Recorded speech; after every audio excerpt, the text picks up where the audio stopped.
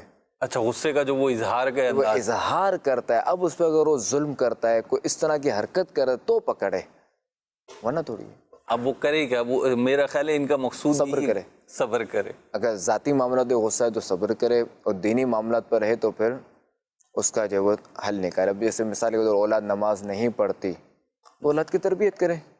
گھر میں کوئی ایسا فرد ہے جو نماز نہیں پڑھتا, غیر شرعی حرکات کرتا ہے یا کرتی ہے, جی اس طرح کے وہ معاملہ کوئی کرتا ہے کرتی ہے, اب اس کو غصہ آتے تو اچھی بات ہے غصہ آنا. صحیح. نہ آنے پر اس کو غصہ آنا چاہیے, غصہ نہ آنے پر افسوس ہونا چاہیے. یہ مقام ہے غصہ, یہ مقام ہے غصے کا. ٹھیک ہے. تو یہ اب جو ہے یہ اس کا علاج کرے, ذرا تربیت کرے, اچھی تربیت کرے. دعوت اسلامی کا دینی ماحول موجود ہے آپ کے سامنے, تو کسی اسلامی بھائی کی ڈیوٹی لگا دے, ان کو اجتماع میں بھیجے. اگر خواتین ہیں تو خواتین کے اجتماع میں بھیجیں انشاءاللہ الکریم. یہ صحبت و مؤثرہ, صحبت اثر رکھتی ہے. اب آپ نے جو ایک بات ارشاد فرمائی کہ یعنی آپ جو فرما رہے تھے کہ کچھ مقام ایسے کہ وہاں پہ تو غصہ آنا ہی اچھا ہے, تو یہ تربیت, یہ بھی تربیت کیسے ہوئی؟ اسی طریقے سے ایسی ہوگی تربیت یہ بھی. دیکھیں قوا انفسکم واہلیکم نارا, جی جب بندے کی اس آیت پر توجہ ہوگی آٹومیٹکلی اس کو غصہ آئے گا. اگلا سوال ہے ہمارے پاس, ٹیکسٹ میسیج ہی لے رہا ہوں, اور یہ کہ جو سوال ہے وہ تو استاد سے متعلق ہے لیکن میں جرنلائز کر رہا ہوں کہ بعض اوقات بڑے غلطی کرتے ہیں. بالخصوص انہوں نے جو مسئلہ پوچھا ہے کہ اگر کوئی بڑا, استاد کہا انہوں نے, کوئی بڑا جو ہے وہ نماز میں عمل کثیر کر رہا ہو تو چھوٹا اسے کیسے سمجھائے؟ اب دیکھیں کہ ہر ایک کی طبیعت مختلف ہوتی ہے, جی ہر شخص کی. ایک تو یہ, دوسرا یہ کہ سمجھانے والے کو چاہیے کہ اس کے انداز کے مطابق سمجھائے, اس کی طبیعت کے مطابق سمجھائے. اور جو بہتر طریقہ ہے, جو احسن طریقہ ہے وہ یہ ہے کہ کتاب وغیرہ ہو, اس سے مسئلہ لکھے, کتاب کا حوالہ لکھے, جی یعنی لیٹر لکھ کر. وہ آج کل تو ذرا کہ میسیجز کا دور ہے, سوشل میڈیا کا دور ہے, تو وہ اس نے تصویر بنائی کتاب کی, جی, اور چاہے تو وائس میسیج یا چاہے تو لکھ کر کہ میں نے اصل میں میں نے دیکھا. تو اگر ایسا ہے, اگر ایسا نہیں ہے تو میری غلط فہمی ہے, اور ایسا ہے تو پھر آپ دیکھ لیجئے. یعنی آپ کی بات سے مجھے ایسا لگ رہا ہے چھوٹا ہے تو نرمی ہی سمجھائے. نرمی ہی سے, بلکہ ہمارے یہاں تو دینی ماحول میں یہ ذہن دیا جاتا ہے کہ جو بڑا ہے جی وہ بھی چھوٹے کو نرمی ہی سے سمجھائے. ٹھیک. اب دیکھیں نا کہ کتنے لوگ ہیں جو بڑے, جو بوڑھے لوگ جو وہ نوجوانوں کو جو کہتے ہیں وہ بالکل ایک عاجزانہ انداز میں کہتے ہیں. جی اس طرح, اب جب اس طرح کہتے ہیں تو وہ نوجوان قبول بھی کرتا ہے. ہم تو قبلہ شیخ طریقت امیر اہل سنت کو بھی دیکھتے ہیں کہ کمال شفقت و مہربانی کا معاملہ ہوتا ہے کہ مطلب نرمی ہی نرمی, بالکل نرمی ہی سے. ہے فلاح و کام رانی نرمیوں آسانی میں, ہر بنا کام بگڑ جاتا ہے نادانی میں. حضور کافی تفصیلی بات ہوئی. ایک چیز اس میں اگر اور ایڈ ہو جائے وہ یہ کہ جیسے انہوں نے بھی کہا اور کافی پہلے بھی سنا ہے آپ نے بھی, شاید آپ کو بھی یہ لوگ کہتے ہوں کہ جی مجھے غصہ بہت جلدی آ جاتا ہے, تو ایک نا اپنے بارے میں تاثر خود اپنی ہی ذہن میں قائم ہو جاتا ہے. اس کا کیا علاج ہے؟ اب دیکھیں یہ بھی تو ایک تو نا نفسیاتی ہے نا مسئلہ, کہ مجھے غصہ بہت آ جاتا ہے, غصہ بہت آ جاتا ہے. جی تو بندے کو چاہیے کہ یہ چیزیں اپنے آپ کو سوار نہ کرے. اگر بندہ اپنے آپ پر یہ چیز سوار کر لے گا تو یہ پھر کوئی ایسا مسئلہ ہوگا, کوئی خلاف مزاج بات ہوگی تو اسے غصہ آ جائے گا. تو اس کو الارم بجے گا کہ میں تو غصے والا ہوں, تب غصہ دکھاؤں. بالکل ٹھیک. تو بھائی یہ نہ آتا ہو تب بھی جانوں کہ غصہ کرنا پڑے گا کہ مجھے مشہور جو ہو گیا غصے والا, کیونکہ اس میں ہی بعض کا بندہ جو نا اپنے آپ کو وہ سمجھتا ہے کہ یہ کوئی میری صفت تو بن میری گئی. اچھی صفت ہے یہ. ٹھیک.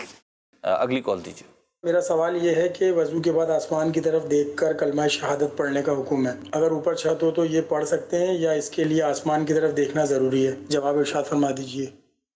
دیکھیں اس میں جو دونوں طرح کے حدیث ہیں. ٹھیک.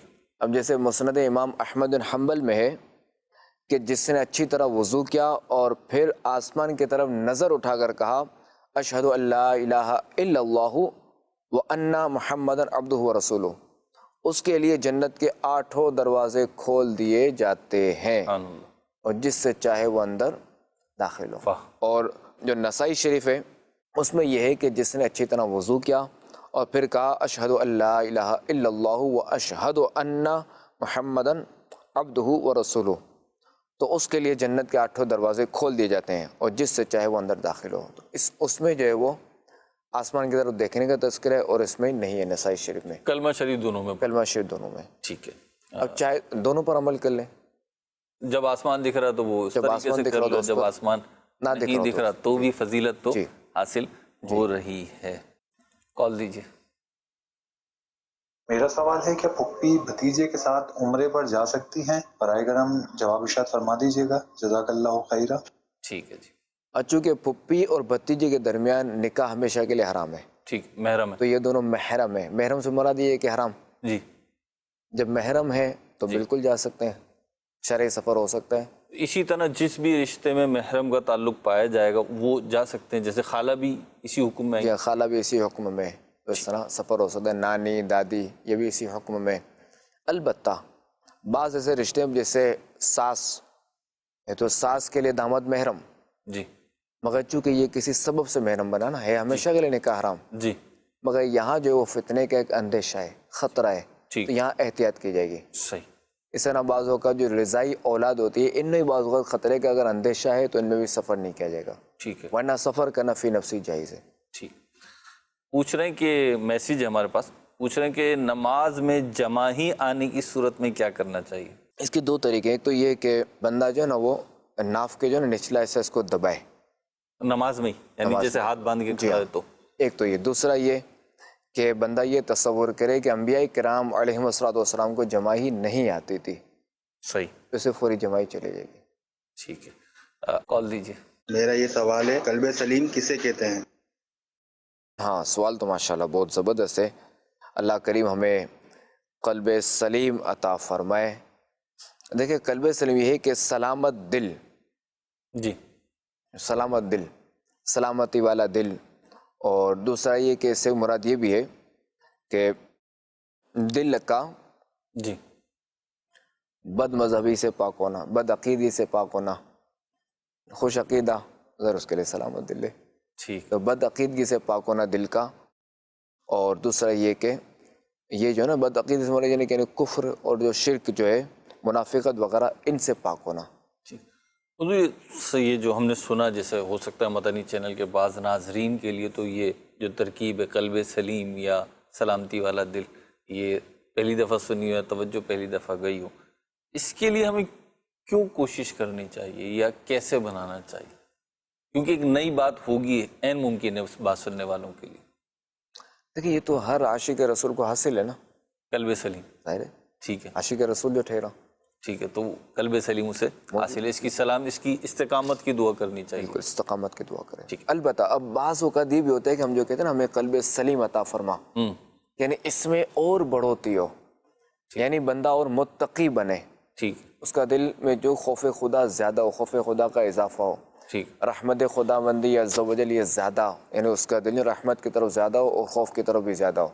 تو جب ہم یہ دعا مانگتے ہیں, مسلمان عاشق رسول اگر یہ دعا مانگتے ہیں تو اس سے مراد یہی ہوتی ہے کہ اس کی اور ترقی ہو. ٹھیک. اس میں اللہ پاک ہمیں قلب سلیم پہ حیات عطا فرمائے, اسی پہ موت نصیب فرمائے. حضور یہ ارشاد فرمائے, میسیج ہے ہمارے پاس اور کہہ رہے ہیں کہ بعض جملے ہیں جو ہمارے یہاں بولے جاتے ہیں کہ یہ تو قسمت میں لکھا تھا، انسان اپنی قسمت خود بناتا ہے، ہر انسان کی قسمت اس سے اسی دنیا میں آنے سے پہلے لکھ دی جاتی ہے. یہ دو الگ الگ اسٹیٹمنٹ ہیں، تو کہہ رہے ہیں پلیز اسے ایکسپلین کر دیں آپ کہ اس سے مراد کیا ہے اور کیا کرنا چاہیے. دیکھیں یہ تقدیر کا معاملہ ہے، جی ٹھیک ہے، اور انسان جو ہے وہ برائی کرنے والا تھا، لہٰذا یہ لکھ دیا گیا. یعنی ایسا نہیں ہے کہ اس کے لکھنے کی وجہ سے جو ہے نا وہ بندہ مجبور ہوا لکھ دینے کی وجہ. جیسے سید اعلیٰ حضرت امام اہل سنت فرماتے ہیں کہ جیسے ایک دوا ہے یا کوئی چیز ہے، اس پر ایکسپائری ڈیٹ اگر لکھ دی جائے جی تو کیا یہ ایکسپائری ڈیٹ لکھنے کی وجہ سے چیز خراب ہوئی، ایکسپائر ہوئی، یا یہ خراب ہونے کی تھی تو لہٰذا ایکسپائری ڈیٹ لکھ دی گئی؟ صحیح، وہ خراب ہونے کی تھی جو اس لیے لکھ دی اس لیے لکھ دی گئی. صحیح. قسمت کی جیسے بات کی جاتی ہے تو یہ عموماً یہ کہا جاتا ہے گناہوں کے حوالے سے کہ ہمارے نصیب میں گناہ کرنا لکھا ہوا تھا، ٹھیک ہے، یہ لکھا ہوا تھا اس لیے ہم نے کر دیا، تو یوں ہے عذر پیش کر رہا ہے. عذر پیش کرا ہے. اب یہی بندہ کھانے میں عذر پیش نہیں کرتا، کمانے میں عذر پیش نہیں کرتا، مال کمانے میں سے کوئی عذر نہیں ہے. کھانے والی مثال بہت اچھی آپ نے دی ہے، تو صبح دوپہر شام کا سامنا ہے، تو اس میں بھی چھوڑ دے، قسمت ہوگا تو میں کھا لوں گا، ٹھیک ہے، اور جو مل گیا وہ کھا لوں جو مل گیا وہ کھا لوں گا. کیا نمک مرچ زیادہ، کیا تیل اور یہ گرم ٹھنڈا، کچھ بھی نہیں. پھر چاہے سوکھی روٹی ملے کچھ بھی نہ ملے بس گزارا کر لوں. قسمت تو جو ہوگا وہی ہوگا نا. جی، تو یہاں تو باقی یہاں نہیں کرتا، صرف ثواب و گناہ کے معاملے میں اس کو یاد دیتی ہے قسمت. اللہ آپ کو جزائے خیر دے. تو یہ جیسے آپ نے ابھی جواب دیا، میں اس میں جیسے آپ نے جواب دیا، اب سوال کرنے والے تو اپنے نیت سے سوال کیا ہوگا، جو بھی ان کی نیت ہوگی. میری جو اس وقت توجہ جاری کہ یہ سوال میں نے بھی جس نیت سے آپ کے آگے بڑھایا تھا، تو اس سے ایک اور جہت آپ نے آپ کے جواب سے آ رہی ہے کہ سوال کچھ اور ہے اور یوں کہہ لیجئے کہ ایک سچویشن کچھ اور ہے، لیکن اس کا سبب اور محرک کچھ اور ہے. جو آپ نے بیان کیا کہ یہاں تو وہ لاجک اپلائی نہیں کر رہا کہ جہاں پہ کھانے پینے اور دیگر معاملات کی آپ نے بات کی، یہاں کر رہا ہے. تو یہ بیسیکلی گناہ اور ثواب کی وجہ سے، نفس کی وجہ سے، کہ نفس کی چاہت یہاں پہ بن رہی ہے تو ٹھیک ہے، اور یہاں نہیں بن رہی تو یوں ہے. ٹھیک ہے، اس میں اس کا علاج کیا ہے؟ یہی دینی معلومات. دیکھیں ہمیں تدبیر کا حکم ہے، ٹھیک ہے، یعنی دیکھیں ٹھیک ہے، قسمت میں لکھا ہوا ہے، ٹھیک ہے، ہمیں تدبیر کا ہمیں حکم ہے. صحیح. اللہ تعالیٰ نے ہمیں ہاتھ دیے، پاؤں دیے، آنکھیں دیے، زبان دیے. جی، یہ اعضاء جو ہمیں دیے گئے نا، جی، تو اس کو جو پوچھ گئے جو اسی وجہ کیا ہے کہ یہ اعضاء ہمارے پاس امانت ہیں، ہم اس کے مالک نہیں ہیں. ٹھیک، ہمیں یہ استعمال کرنے کے لیے دیے گئے ہیں. اب اگر ہم اس کا اچھا استعمال کریں گے تو ہمیں اس پر انعام ملے گا. ٹھیک ہے، یہ اللہ تعالیٰ کی رحمت ہے. ہم اپنے عقل و شعور کو استعمال کر کے ہمیں عقل دی گئی نا، ہمیں پہچان دی گئی کہ آگ ہاتھ جلاتی ہے، جی، تو ہم آگ میں ہاتھ نہیں ڈالتے. جی، پانی جو ہے وہ پیاس بجھاتا ہے، جی، ٹھیک ہے، ہم اتنی حد تک پانی پیتے ہیں. جب اتنا سارا پانی ہوگا تو بندہ اس میں گرے گا، پانی میں بندہ مر جاتا ہے. جی، یہ کب جان بچا رہا ہے کب مار رہا ہے. اس میں اتنا شعور ہے نا، اتنی عقل ہے نا. گاڑی اگر آئے گی تو مجھے مار دے گی، میں اچانک گاڑی کے آگے آؤں گا تو جی رک جاتا ہے بندہ، رک جاتا، بلکہ وہ کوشش کرتا ہے نہ ہی آئے سامنے. بالکل. تو یہاں پہ بھی دیکھ لے، موت لکھی ہوئی تو آ جائے گی، چلا جائے. اور معاذ اللہ اگر کوئی اس طرح کرتا تو جائز بھی نہیں ہے، چونکہ یہ جسم ہمیں امانت ہے نا، ہمارے لیے امانت ہے نا، یہ اعضاء وغیرہ اس کو ضائع نہیں کر سکتے. ٹھیک، ماشاء اللہ. اللہ کو اس کے لیے یہ کہ دینی معلومات حاصل کرے، اچھے اجتماعات میں، دعوت اسلامی کے اجتماعات میں، مدنی قافلوں میں سفر کرے، مدنی چینل دیکھے. انشاءاللہ کریم سے پتہ چلے گا کہ یہ جو اعضاء مجھے دیے گئے ہیں، بلکہ پیدائش کا مقصد کیا ہے. کہ میری پیدائش کا مقصد تو یہی ہے کہ اللہ تعالیٰ نے مجھے جو ہے وہ اپنی عبادت کے لیے پیدا فرمایا ہے. حضور ایک سوال ذہن میں آ رہا ہے، جی، اور وہ ایک دو سوال جو ہے اس سے ذہن میں آ رہا ہے. بعض اوقات ہم معاشرے میں دیکھتے ہیں کم ہی ہوتا ہے ایسا، لیکن ہوتا ہے. بعض افراد جو ہے نا وہ ایک تنقیدی ذہن بن جاتا ہے ان کا، یا یوں کہہ لیجیے وہ نیگیٹو ذہن بن جاتا ہے، اور ان کے پاس جب بھی بیٹھو اٹھو جاؤ آؤ تو ان کے پاس سے نا کچھ سب سے الگ، سب سے منفرد، اور منفرد یوں کہ وہ نیگیٹو بات ہی آ رہی ہوتی ہے. ایون وہ جب قرآن و سنت کی بھی بات کرتے ہیں کوئی، تو اس میں سے کوئی ایسا پہلو معاذ اللہ نکال رہے ہوتے ہیں. تو یہ کس چیز کی نحوست ہوتی ہے، کیا وجوہات ہوتی ہیں، اور اس سے کیسے بچا جائے؟ دیکھیں جس کے دل میں کجی ہوگی نا، ٹیڑھا پن ہوگا، تو اس کو یہی بیماری ہوگی. دیکھیں کہ یہی قرآن ہے کہ جو بہتیروں کے لیے ہدایت ہے اور بہتیرے سے گمراہ ہوتے ہیں. قرآن پاک میں یہدی بہ کثیرا و یضل بہ کثیرا، کہ بہتیرے یعنی بہت سے لوگ اس سے جو ہے وہ ہدایت حاصل کرتے ہیں اور بہت سے لوگ گمراہ ہوتے ہیں. تو گمراہ کون ہوگا؟ کہ جس کے دل میں ٹیڑھاپن ہو، ٹیڑھاپن ہے، یہ قلب سلیم کے اپوزٹ. جو قلب سلیم کا اپوزٹ ہے، جس کے دل میں نفاق ہے، تو وہ اپنے جو ہے نا وہ اس دل پر روئے کہ جس کی سمجھ میں قرآنی آیت نہیں آتی، اللہ اکبر. یا اس کو جو ہے نا اس طرح کے وساوس آتے ہیں یا اس طرح کے یعنی الٹی باتیں کرتے ہیں، وہ اپنے اس پر روئے. چونکہ دین اسلام ایسا ہے کہ چونکہ تا قیامت رہنا ہے، اور چونکہ ہم جو ہے وہ کوئی عقلی دلیل ہم طلب نہیں کرتے، ہم نہیں مانتے، ہم ایمان بالغیب، ہم ایمان لائے اللہ تعالیٰ پر، ہم نے دیکھا نہیں ہے. میں بعض اوقات ہم بعض اوقات میں سوچتا ہوں جی کہ دیکھیں کہ یہ امت جو ہے وہ امت محمد یہ افضل ہے، جی ٹھیک. اچھا، اس امت میں اگر کوئی گناہ کرتا ہے تو گناہ لکھا نہیں جاتا دروازے پر، جی افضل یہ امت ہے، جی ٹھیک. اچھا، اس امتی پر یہ بھی ہے، سرکار علیہ الصلوۃ والسلام کے طفیل ہم پر یہ بھی انعام ہے کہ اگر کسی نے گناہ کی نیت کی، گناہ کا ارادہ کیا مگر گناہ نہیں کیا تو اسے کچھ بھی نہیں. ٹھیک. یہ اس امت پر سرکار علیہ الصلوۃ والسلام کے صدقے یہ کرم ہے، اللہ یعنی تعالیٰ گناہ کی نیت کرتے ہی گناہ نہیں لکھا جاتا. گناہ نہیں لکھا جاتا. ٹھیک ہے. جب پچھلی امتوں میں کیا تھا کہ اگر کوئی گناہ کرتا تو اس کے دروازے پہ لکھ دیا جاتا کہ اس نے یہ گناہ کیا ہے، اسے پردہ چاک ہوا. یوں اگر دیکھا جائے تو یوں اس وقت کے لوگ گناہوں سے بچتے تھے کہ نہیں یار لوگوں کو پتہ چلے گا. جی، ایک پہلو یہ بھی تھا، ایک پہلو یہ بھی تھا کہ لوگ یوں گناہوں معاشرے سے میں بچے، رسوا ہو جائے گا. معاشرے میں رسوا ہو جائے گا، تو یوں بندہ گناہ سے بچے گا. ٹھیک. جبکہ اس امت میں یہ نہیں ہے، پردہ پوشی. پردہ پوشی. افضل کون سی امت؟ افضل تو جیسے یہ امت ہے نا، یہی ہے. یہی امت ہے نا. جی. تو اس امت میں دیکھیں کہ حالانکہ پردہ چاک ہوتا تھا اس کے باوجود وہ افضل نہ تھی. جی. یہ امت افضل. یعنی یہ جملہ کہہ سکتا ہوں یہاں پر جی کہ ان کے اوپر دیکھا جائے تو ایک طرح سے تھوڑی سخت حکم تھا، سخت ہمارے اوپر نرمی کی گئی، نرمی کی گئی، لیکن افضل یہ بھی ہے امت افضل امت محمدی ہے. اب میرے جو کہنے کا مقصد تھا نا کہ اب وہاں جو بندہ گناہ سے بچ رہا ہے، جی، پھر بھی مفضول ہے، پھر بھی مفضول ہے، افضل نہیں ہے. جی. اس بنا پہ تو چونکہ ہم ایمان لائے ایمان الغیب پر. اچھا، اب دیکھیں کہ اگر یہاں کوئی گناہ کرتا ہے تو اس کا نتیجہ اسے فوری نہیں ملتا. اب دیکھیں، اب سود کی مثال لے لیں. جی. بندہ اگر سودی لین دین کرتا ہے تو بظاہر سے اسی ترقی ملتی ہے. جی. بعض اوقات ہم دیکھتے ہیں کہ وہ وقتی ہوتی ہے، وہ بالکل چھلانگ مار رہا ہوتا ہے، بالکل وہ ایسا فضا میں جا رہا ہوتا ہے. جی. اچھا دیکھیں، سود سے یعنی جو سودی کام کرتا ہے اسے گویا کہ اللہ تعالیٰ سے اعلان جنگ ہے نا. جی بالکل.